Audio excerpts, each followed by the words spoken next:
Senator from Tennessee. Okay. Mr. President, I ask consent that I be allowed to enter into a colloquy with Senators Ayotte, Baldwin, Casey, and Portman. Is there objection? Without objection. Thank you, Mr. President. And if it's agreeable to the senators, I will make a few remarks introducing the subject of the colloquy, and then the senators will speak in that order. I'm here today to talk about the Federal Perkins Loan Program Extension Act of 2015, which is a substitute to H.R. 3594. And I have a bill which has been taken to the desk, and the original sponsors of the bill, which I will ask to be considered at the conclusion of the colloquy, are Senators Ayotte, Baldwin, Johnson, Casey, Cochran, Bozeman, and myself. Mr. President, we've debated the Perkins loan several times on the floor of the Senate, and twice I've objected to the House bill to extend the Perkins Loan Program. This is a program that was set to expire in 2012. Since the 1998 reauthorization of the Higher Education Act, and that date wasn't extended the last time we reauthorized the Higher Education Act. So this is a program that in 1998, the Congress and the President decided would expire in 2012. The expiration of the loan program shouldn't have been a surprise to anybody. It hasn't received appropriations since 2004. The Department of Education reminded institutions of that earlier this year, and I objected to the extension on the grounds that the current federal loan program, one that all students are able to use, not selected students, has a lower interest rate and a better repayment option than the Perkins Loan Program. And I objected because I believe there should only be one federal loan program for undergraduate students, as well as one for graduate students and one for parents. That was the testimony we received in our Education Committee, the HELP Committee. And Senator Bennett and I and a bipartisan group of senators have introduced something called the FAST Act, which would, in a variety of ways, simplify the ability of students to apply for federal student aid. And one of those ways is to simplify the maze of student loans that are available to students today. Sometimes students end up with more loans than they even know that they have, and then they have trouble paying them back. However, in recent weeks, I've had many conversations with senators. Some of them are on the floor today, and members of this colloquy who've said and suggested to me that they'd like to have the Perkins Loan Program extended until we can address it in the Higher Education Reauthorization Act. Senator Ayotte, Senator Baldwin, Senator Collins, Senator Casey, Senator Johnson, Senator Portman, Senator Blumenthal are some of the senators who've eloquently made their case on the floor of the Senate. They came and argued the merits of the Perkins Loan Program.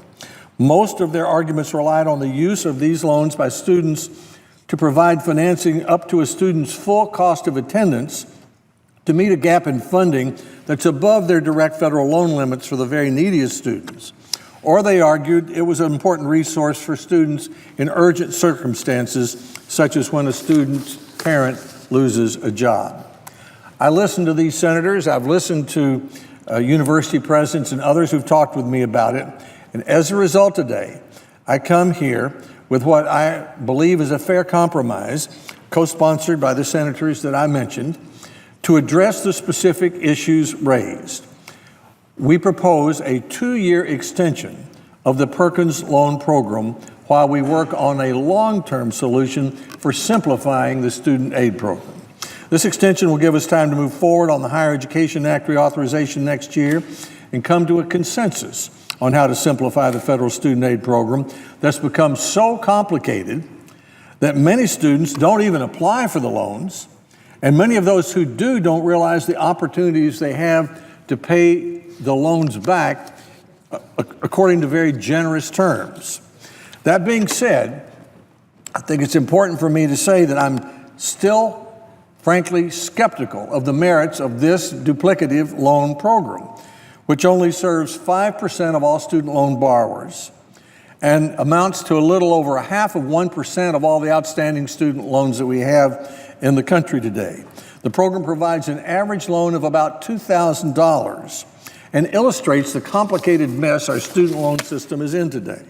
My colleagues and co-sponsors and I have worked on this compromise to extend the Perkins Loan Program for 2 years for all eligible undergraduates and 1 year for current graduate students who've already received a Perkins loan for the graduate degree they're pursuing.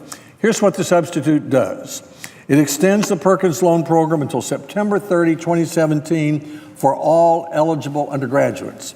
It provides 1 year of additional Perkins loans to graduate students who've already received a Perkins loan. Under the Grad Plus Direct Loan Program, graduate students have the ability to borrow up to the cost of attendance annually and have no aggregate or lifetime loan limits. In other words, you can get as much money under the regular direct loan system as you can under the Perkins loan. The bill requires that the institutions award the maximum annual limit of subsidized direct loans prior to awarding a Perkins loan for current undergraduate Perkins loan borrowers. It requires that institutions award the maximum annual limit of both subsidized and unsubsidized direct loans prior to awarding a Perkins loan for new undergraduate Perkins loan borrowers.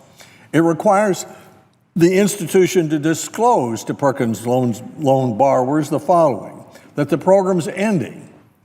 Next, that by taking this loan, they'll not be eligible for certain repayment and forgiveness benefits available to borrowers utilizing the direct loan program. For an undergraduate, your interest rate is lower in the direct loan program, and you have a more generous way to repay your loan than under the Perkins loan.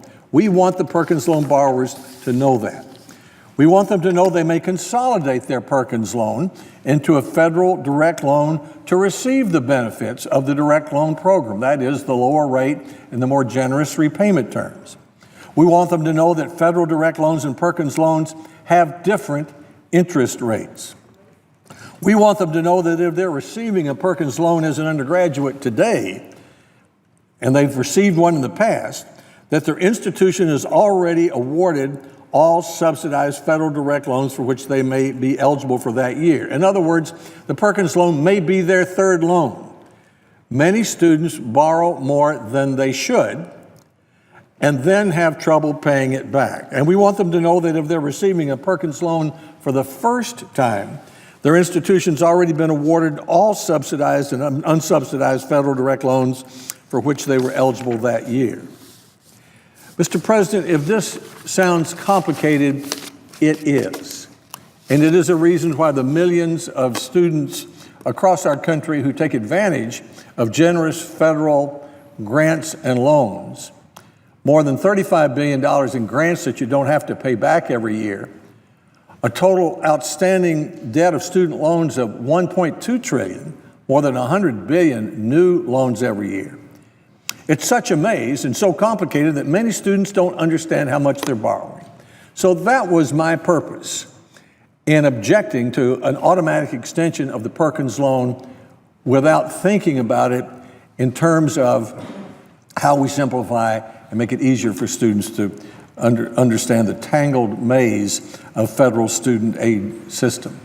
I want to thank my colleagues who are here today for being so eloquent and so aggressive on pointing out the benefits of the Perkins Loan Program and for coming up with the suggestions that we find a fair compromise so that over the next 2 years, the Perkins Loan Program will continue, but that during that time, both our Education Committee and the full Senate and the House will have a chance to review and make simpler the federal system that grants and loans for students who attend our 6,000 colleges and universities in the country. So, Mr. President, at this point, I would recognize Senator Ayotte of New Hampshire, who is one of the first to come to the floor and very persuasively argue about the importance of some continuation of the Perkins Loan Program.